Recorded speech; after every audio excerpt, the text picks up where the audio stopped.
NMR को समझने के क्रम में छठे भाग में हम देखेंगे टेक्निकल टर्म्स, स्प्लिटिंग और नंबर ऑफ पीक्स किसे कहते हैं।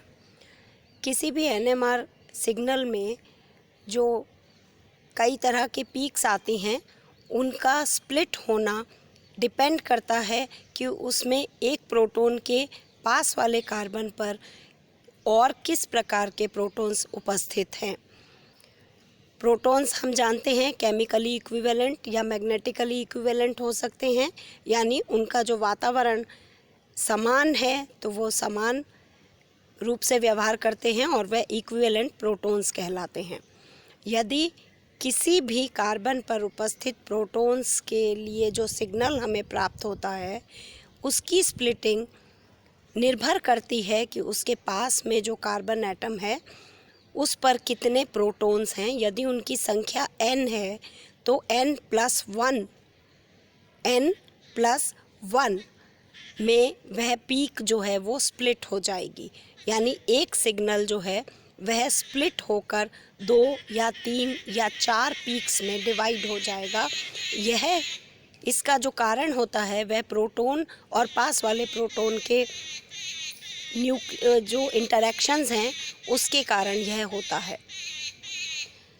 यदि यह जो प्रोटॉन्स पास में उपस्थित हैं वह नॉन इक्विवेलेंट हैं तो एक प्रकार के जो प्रोटॉन्स हैं उनकी संख्या n है तो n+1, और दूसरे प्रकार के प्रोटॉन्स जिनकी संख्या m है m+1, यानी इतनी पीक्स हमें उस सिग्नल के लिए प्राप्त होंगी। हम देख सकते हैं यहाँ पर जो सिग्नल्स हैं वो हमें मल्टीप्लेट्स के अंदर दिखाई दे रहे हैं। मल्टीप्लेट्स जो हैं वो क्या होते हैं ये हम और गहराई से समझने के लिए देखते हैं। यहाँ पर 2 पीक्स में अगर डिवाइड होती है एक सिंगल पीक तो वह कहलाती है डबलेट। यदि वह 3 पीक्स में डिवाइड होती है तो वह कहलाती है ट्रिपलेट।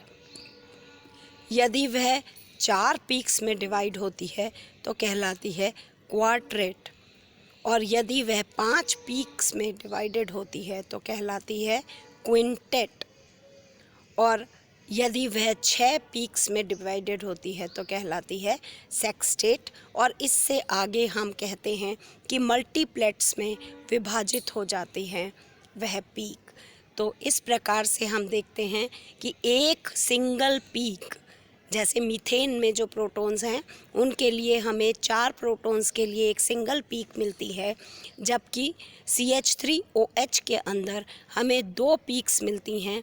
CH3 की जो पीक है वह एक पीक कहलाती है और OH की अलग, और इनके फर्दर स्प्लिटिंग जो होती है वह कहलाती है स्प्लिटिंग ऑफ द पीक।